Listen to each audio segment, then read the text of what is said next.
from this thing that I have to be perfect.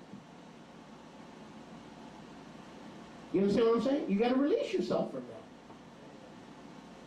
The trials come in to reveal your imperfections. And so what the Word of Yahweh is telling us here, look, behold, we count those blessed who endure. Notice. You've heard of the patience of Eo. Do the trials produce patience? No.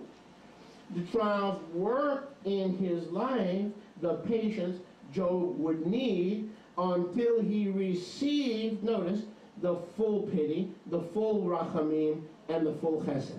So that the trials were working in his life, not to produce patience, but to reveal how much more he would need to get Yahweh's best. So the trials and tribulations in your life are working in you to reveal how much more patience you need until you inherit Yahweh's best for your life. Isn't that beautiful?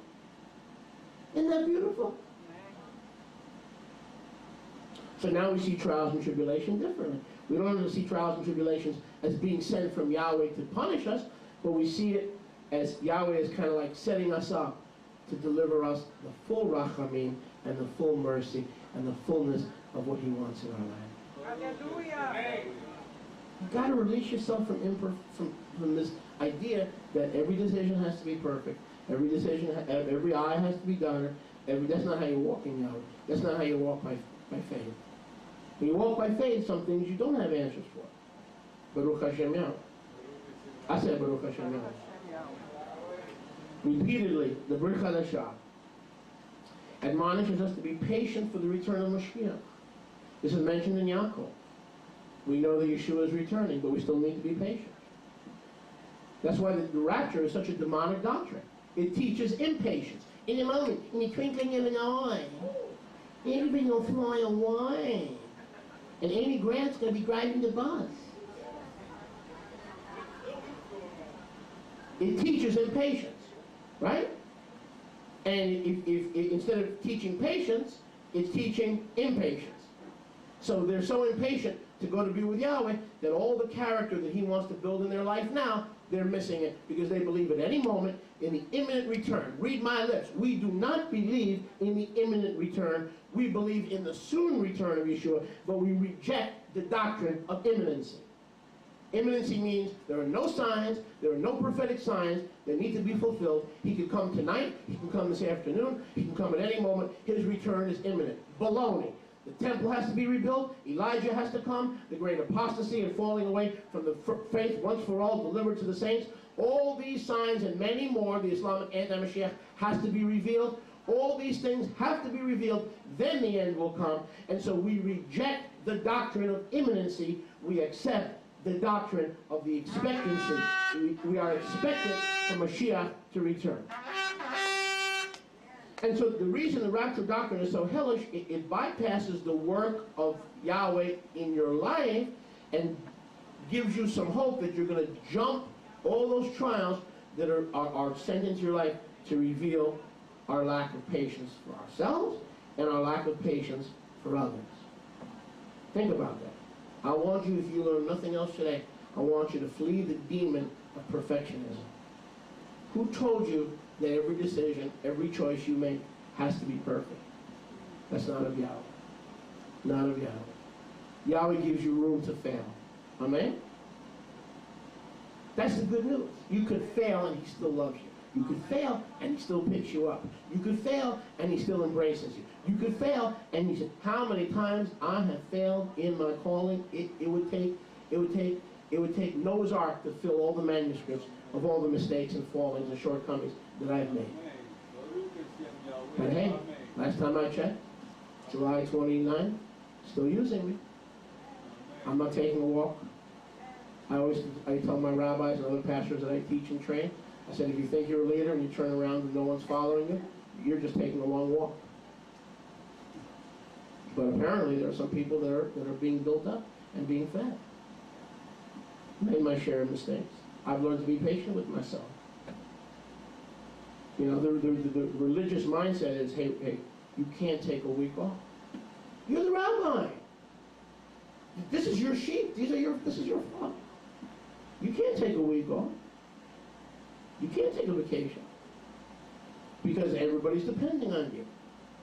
See, I'm not going to be bound by that.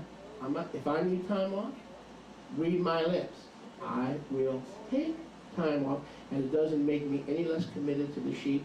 It doesn't make me any less spiritual than had I not taken time off. It's better to come apart than to come apart. Much better. Baruch Hashem Yahweh. We have forgotten, brothers and sisters, because it hasn't been taught to us by religion, how to wait on Yahweh. It's mentioned in Yaakov twice. We should not wait idly by for the rapture bus.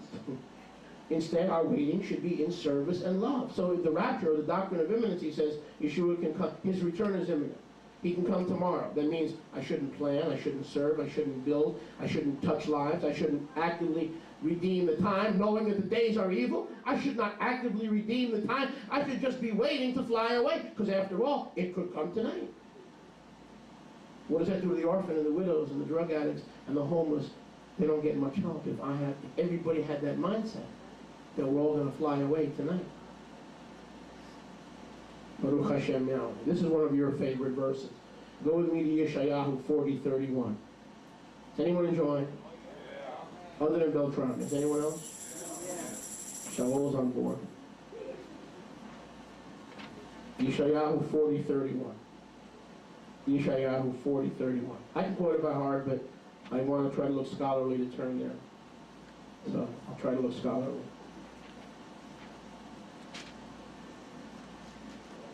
But they that use patience in their relationship with Yahweh. They that wait upon, what's another way of saying they that wait upon Yahweh? Those who are patient with Yahweh's call in their life. Are you patient with Yahweh's work in you? Probably not. If you're anything like me, I want to be the rabbi today. I want to teach today. When I first got saved, I was ready to take over all the Baptist churches in Queens, New York. Then the pastor said, here's a broom, start sweeping. I said, Pastor, time out. You don't understand who I am. I am Moshe Joseph Konyukovsky. Yo soy una profeta. He said, child, do you know how to sweep?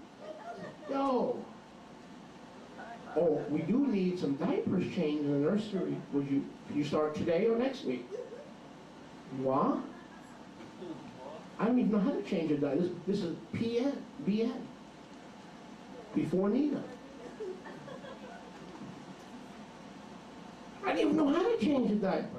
I got the message. I didn't get it then, but I get it now. Child, you don't know how to wait upon Yahweh. You're not patient with yourself. You're not patient with others. And you're not patient with Yahweh. That's what Yahweh was showing me.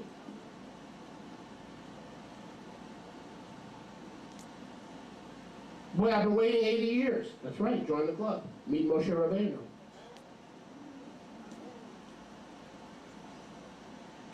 They who wait upon Yahweh, meaning are patient toward Yahweh, in their attitude toward Yahweh, shall renew their strength. Notice, patience is designed, notice, for you to renew your strength. Not to punish you. So the trials that come into our lives are not to weaken us, they are to show us that we don't have the patience that we need yet to serve Yahweh in the way He wants to be served. And so if we have patience with Yahweh, in Yahweh's dealings with us, it'll build strength. Strength means not to get down when things come against us. You see that?